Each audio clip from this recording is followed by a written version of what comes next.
नमस्कार, मैं दीपक कुमार आपके अपने YouTube channel I R Deepak sir पे स्वागत करता हूं। आज का जो टॉपिक है वो डेसिमल सिस्टम है। नंबर सिस्टम में डेसिमल सिस्टम आपको हम आज पढ़ाएंगे, इसके बारे में डिटेल से समझाएंगे और सारा कंफ्यूजन आज दूर हो जाएगा। उसके बाद फिर हम सवाल भी लेंगे। तो पहले इसका कॉन्सेप्ट हम समझते हैं। डेसिमल सिस्टम होता क्या है? डेसिमल सिस्टम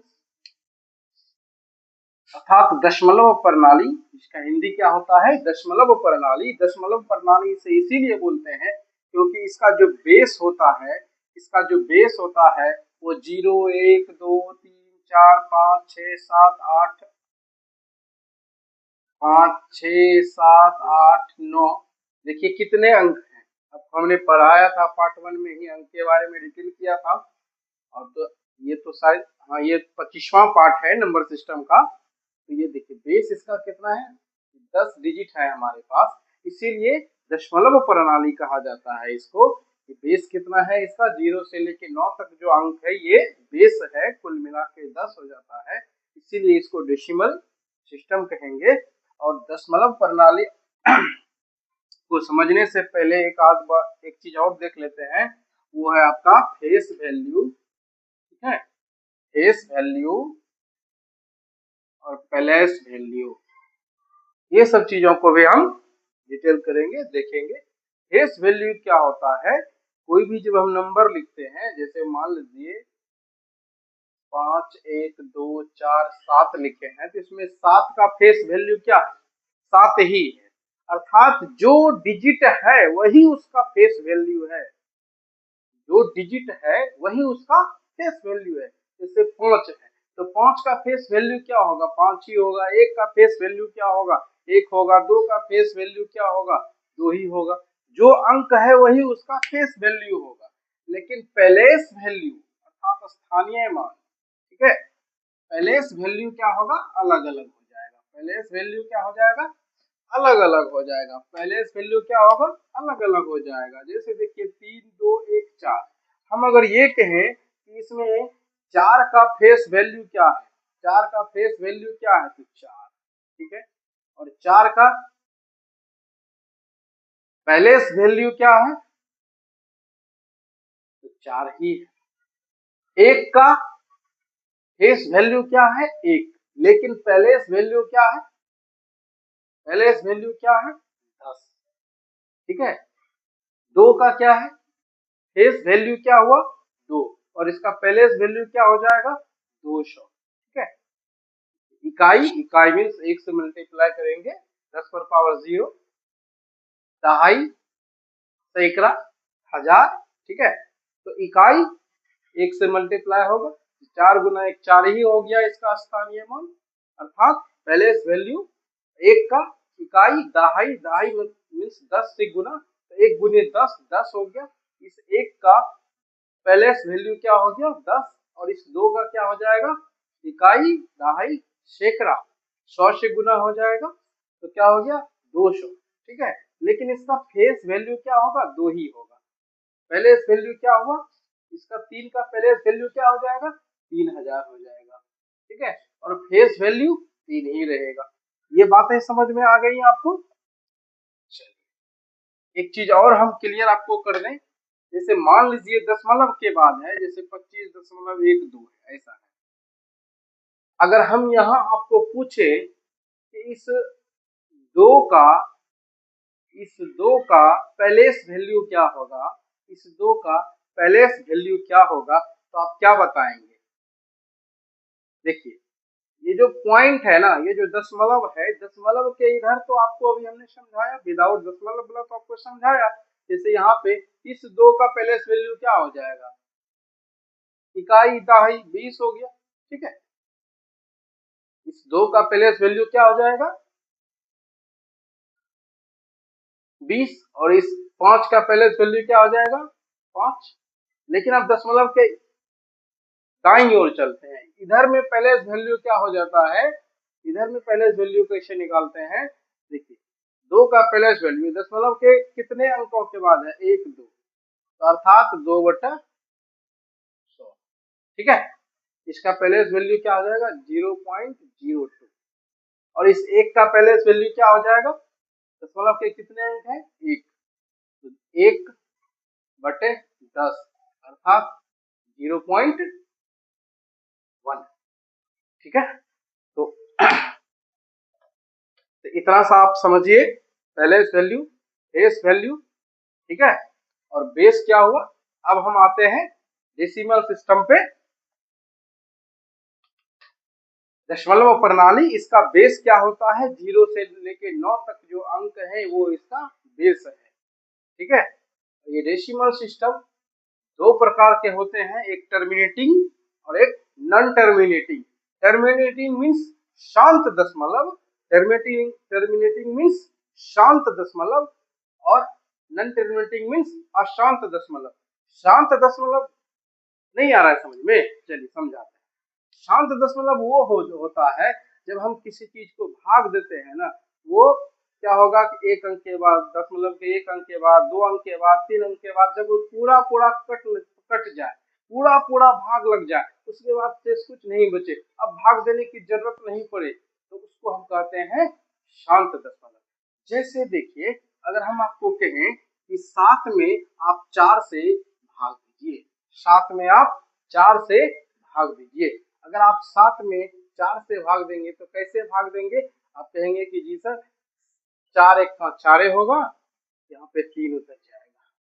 ठीक है, अब तो भाग लगेगा नहीं, तो आप कहेंगे कि जी अब यहाँ पे दशमलव देंगे, एक यहाँ 0 डालेंगे। ठीक है, सब चौके क्या हो जाएगा, 28 हो जाएगा। सब चौके क्या हो जाएगा, 28 हो जाएगा। अब 2 शेष बच रहा है। ठीक है, कितना शेष बच रहा है, 2 इधर कट रहा है, तो कहेंगे कि जी आप जब दशमलव डाल दिए हैं तो अब ये लड्डू इसको खिलाते रहिए, कोई दिक्कत नहीं है। अब ये 20 हो गया, तो 5 चौके क्या हो गया, 20 हो गया। देखिए, तो अब क्या इसमें भाग लगेगा, नहीं लगेगा ना, अर्थात ये दशमलव के 2 अंक के बाद क्या हुआ, ये पूरा पूरा कट गया, अब कुछ नहीं बच रहा है। तो इस प्रकार जो दशमलव होता है ना, इस प्रकार जो जो दशमलव हुआ, ये हुआ हमारा टर्मिनेटिंग डेसिमल, शांत दशमलव। इसका एग्जाम्पल ऐसे हमने एक लिख के भी दिया हुआ है, जैसे 0.25, 0.125, 0.321, 0.451, कुछ भी हो इस प्रकार से, ये क्या हुआ, टर्मिनेटिंग डेसिमल। ठीक है, शांत दशमलव, एकदम शांत हो जाता है, दशमलव के 2 अंक के बाद एकदम शांत हो गया, अब इसमें कोई जान नहीं है। ठीक है, जैसे 5.29, 4.58, ये देखिए दशमलव के 2 अंक के बाद एकदम शांत हो गया, भाई अब हमको दुनियादारी से मतलब नहीं। ठीक है, इस तरह से क्या हुआ, ये शांत दशमलव हो गया। अब अशांत दशमलव में देखते हैं, अब अशांत दशमलव में आते हैं। अशांत दशमलव दो प्रकार का हो गया आपको, एक रिकरिंग और नॉन रिकरिंग। ठीक है, रिकरिंग और नॉन रिकरिंग, नॉन टर्मिनेटिंग, दो प्रकार का हो गया। रिकरिंग क्या होता है, इसको हिंदी में आवर्ती कहते हैं। आवर्ती क्या होता है कि कोई दशमलव के 1 अंक के बाद या 2 अंक के बाद कोई अंक जो है ना उसका रिपीट करने लगता है, बार बार बार बार वही अंक आता है।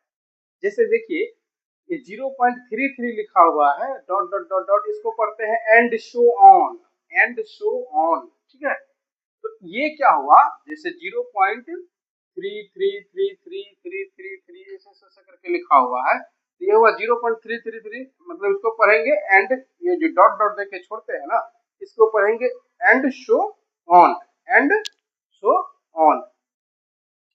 ये जो है वो आपका क्या, रिकरिंग डेसिमल। और इसको लिखते कैसे हैं, 0 पॉइंट, इसको अगर शॉर्ट में लिखेंगे तो 3 के कपार पे जो है ये लकीर डाल देते हैं, और इस लकीर को बोलते हैं बार, क्योंकि बार बार रिपीट होता है, तो इसको क्या पढ़ेंगे, 0.3 जो है इसको पढ़ेंगे क्या, 3 के ऊपर में जो लकीर दिए बार पढ़ेंगे, इसको क्या पढ़ेंगे, बार, तो 0.3 बार।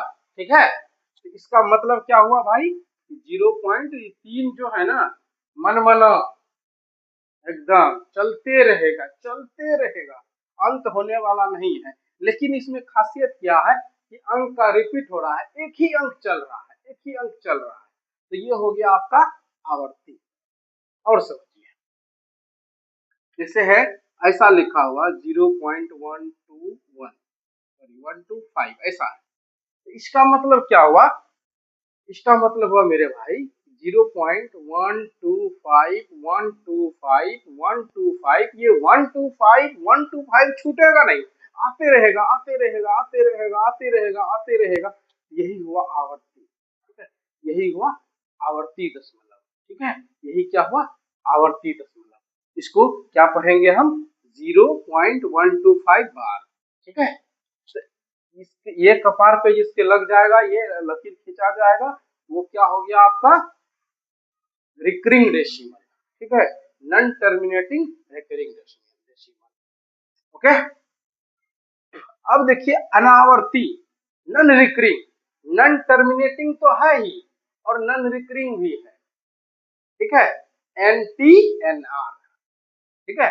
नॉन टर्मिनेटिंग तो रहेगा ही, मतलब अशांत तो है ही, लेकिन कैसा अशांत है, अनावर्ती, मतलब कोई रूल नहीं, कोई रेगुलेशन नहीं, बिल्कुल थर कहिए, एकदम लतकुच्चा जो कहते हैं ठेठी भाषा में, जो बच्चा किसी का बात नहीं समझता है, कोई बात नहीं मानता है, तो उसको क्या कहते हैं बिहार में, बिहार हुआ यूपी हुआ, उसमें क्या उसको कहते हैं थर, लतकुच्चा कहते हैं। तो ये इसी टाइप का है, ठीक है। जैसे देखिए इसका एक एग्जाम्पल हम आपको देते हैं, जैसे 0.123 4 आ गया, 8 आ गया, 2 आ गया, 9 आ गया, 1 आ गया, 0 आ गया, 2 आ गया, 8 आ गया, 3 आएगा, ये आते रहेगा। क्या आ रहा है 1 2 3 4, मान लीजिए फिर 1 2 3 4 आता तो एक बात समझ में आता, 1 2 3 4 आया, फिर 8 आ गया, फिर 2 आ गया, फिर 9 आ गया, फिर 1 आ गया, फिर 0 आ गया, फिर 2 आ गया, फिर 8 आ गया, फिर 3 आ गया। तो इसका देखिए कोई पैटर्न बन रहा है, नहीं बन रहा है, ये चलते रहेगा चलते रहेगा चलते रहेगा, एकदम जाते रहेगा, एकदम थर जो समझाए आपको थर है ये, ठीक है। और इस प्रकार का जो है ना, ये इरेशनल नंबर में आ जाता है आपका, ये क्या आ जाता है इरेशनल नंबर में, ये जो है ना NTNR ये आपका इरेशनल नंबर में आ जाता है, और ये जो है टर्मिनेटिंग डेसिमल जो है ना ये रेशनल नंबर में आ जाएगा, और नॉन टर्मिनेटिंग रेकरिंग जो डेसिमल है ये भी आपका रेशनल नंबर में आ जाएगा, लेकिन ये इरेशनल नंबर में चला जाएगा, ठीक है, ये क्या हो जाएगा इरेशनल नंबर में चला जाएगा। रूट के अंदर में जैसे √2 है, ठीक है, इसका मान आप जब आप निकालेंगे ना √2 का मान, ये हम लोग जो मान यूज करते हैं 1.14128, ये लगभग मान है, पूरा नहीं है, और दशमलव के 2 अंक के बाद 3 अंक के बाद जहां जैसा जरूरत होता है उसके हिसाब से हम लोग यूज करते हैं, लेकिन वास्तव में वो मान नहीं होता है, वो चलते रहता है इसी प्रकार से, कहाँ जाके अंत आए कोई पता नहीं है। मतलब ये कह लीजिए किसी का बात मानने वाला नहीं है, कोई इसको समझा दे ये समझने वाला ही नहीं है, बिहारी भाषा में क्या बोलते हैं ठेठ है ये, ठीक है। तो आपको ये डेसिमल सिस्टम समझ में आ गया होगा, इसको क्या बोलेंगे।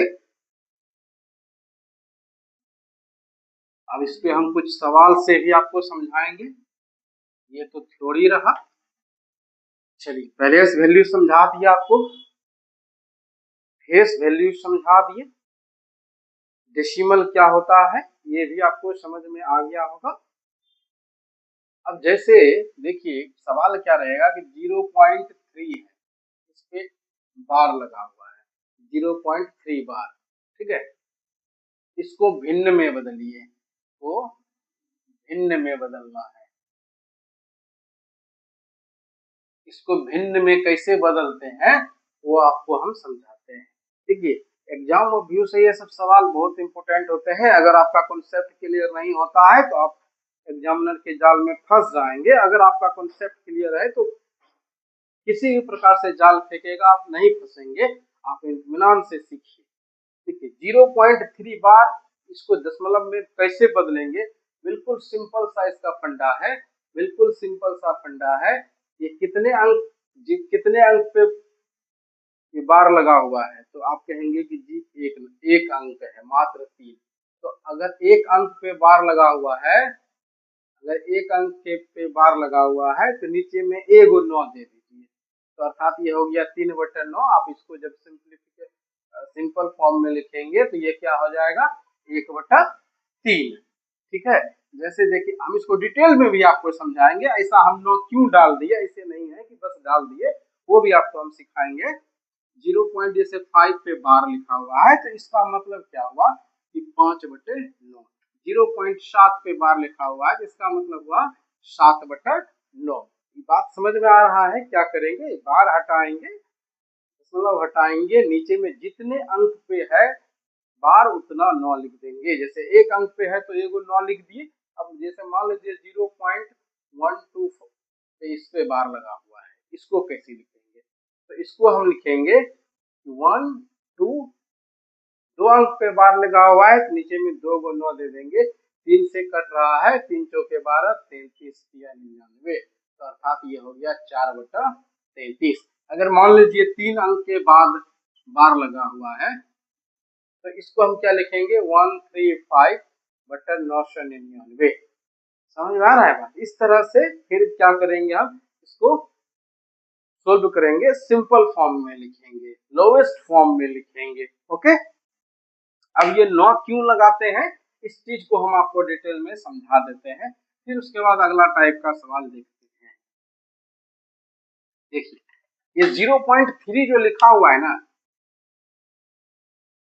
मान लेते हैं कि ये x बराबर 0.3 पे बार है। ठीक है, अब देखिए इसको हम क्या लिख सकते हैं 0.3, इसका मतलब क्या हुआ, अभी तो आपको हम समझाए थे, ये इसका मतलब हुआ भाई ये जाते रहेगा एकदम 333 अनंत तक है। कहां तक है? अनंत तक है, इसका कोई अंत ना हो, इसका कोई अंत ना हो, वही तो अनंत है। अब देखिए x बराबर ऐसा हो गया, आप दोनों तरफ जो है 10 से गुना करेंगे, क्या करेंगे 10 से गुना करने पर, देखिए कोई भी समीकरण होता है ना, हम आपको समीकरण भी पढ़ाएंगे डिटेल से, लेकिन यहाँ पे थोड़ा सा समझ लीजिए, धैर्य रखिए। 10 से दोनों तरफ, अगर किसी भी इक्वेशन में आप दोनों तरफ जो भी ऑपरेशंस कर रहे हैं तो वो समीकरण पे कोई असर नहीं पड़ता है। जैसे मान लीजिए इधर 2 लिखा हुआ है, ठीक है, और इधर कुछ भी लिखा हुआ है, सपोज दैट मान लीजिए इधर 2 है, x है, और इधर 5y है, ऐसा लिखा हुआ है कि ये बराबर है। अगर हम इधर भी 10 से गुना कर दें, इधर भी 10 से गुना कर दें तो कोई दिक्कत नहीं है, क्योंकि देखिए ये 10 तो कट ही जाता है, इसका कोई वैल्यू कहाँ आ रहा है, नहीं आ रहा है ना। तो मतलब समीकरण के दोनों साइड आप जो भी ऑपरेशन कर सकते हैं करिए, कोई दिक्कत नहीं है, लेकिन सेम ऑपरेशन करना। ऐसा नहीं कि इधर 10 से गुना कर देंगे और हम इधर 2 से गुना करेंगे, तो ऐसा नहीं चलेगा। ठीक है, तो दोनों तरफ आप जब 10 से गुना करेंगे तो ये x में जब 10 से गुना हो जाएगा तो 10x हो जाएगा। ठीक है, अब चलिए इधर गुना कैसे करेंगे ये समझाते हैं। 0 पॉइंट मान लीजिए 3 3 सब, इसमें हम 10 से गुना करेंगे तो कितना है, एक 0 है, तो जब हम दशमलव वाले में गुना करते हैं ना, जैसे यहाँ पे 10 से गुना करेंगे तो दशमलव क्या होगा, एक अंक इधर खिसक जाएगा, जितना 0 से गुना करेंगे उतना। अब ऐसा क्यों हो रहा है, देखिए 0.33 मान लीजिए लिखा है, इसका मतलब क्या होगा, ऐसा दशमलव हटाएंगे, 2 को 0 डालेंगे। अब अगर हम यहाँ पे 10 से इसमें हम गुना कर रहे हैं, 10 से गुना कर रहे हैं तो ये क्या हो रहा है, तो हम 10 से गुना कर रहे हैं तो ये 33 हो गया। अब 33 बटा क्या हो गया 10, तो 3.3 हो गया ना। अर्थात अगर हम जितने 10 100 से गुना करेंगे तो 0.2 अंक इधर आ जाएगा, 10 से गुना करेंगे तो 0.1 अंक इधर घिसकेगा, 1000 से अगर गुना करेंगे तो 0.3 अंक घिसकेगा। मतलब जब वो 0 रहेगा ना, दशमलव उतना इधर जो है किधर इधर दाईं ओर खिसकेगा। ठीक है, जैसे 10 से गुना करेंगे तो एक 0 है, दशमलव क्या होगा, एक अंक इधर खिसकेगा, दशमलव क्या होगा, एक अंक इधर खिसकेगा। तो दशमलव को हम एक अंक उधर खिसकाते हैं, जब हम दशमलव को एक अंक उधर खिसकाएंगे तो क्या आ जाएगा 3.333333। देखिए ये इन्फिनिटिव तक है, क्या है, इन्फिनिटिव तक, अनंत काल तक है, तो ये भी तो इन्फिनिटिव तक होगा, ये भी तो अनंत काल तक होगा। आपको हम कहें कि भाई समुद्र से 2 लोटा पानी निकाल लो, तो क्या समुद्र का पानी कम हो जाएगा, नहीं हो जाएगा, 2 लोटा पानी डाल दो तो क्या उसमें का पानी बढ़ जाएगा? ये इन्फिनिटी तक है, अनंत तक है, तो उसमें से एगो 3 को इधर खींच के बाहर कर दिए हैं। ठीक है। अच्छा ये बताइए, हम इसको ऐसा अगर लिखें 3 जोड़ 0.333333, इसमें कोई दिक्कत तो आपको नहीं होना चाहिए क्या? फिर देखिए, इस चीज को हमने x कहा हुआ है, क्या कहा हुआ है? x, तो लिख सकते हैं x। ये x अगर इधर आएगा तो क्या हो जाएगा? 10x माइनस एक्स बराबर 3, और 10x में एगो x माइनस हो जाएगा तो 9x बराबर 3, x बराबर क्या हो गया? 3/9। ठीक है, x बराबर क्या हो गया?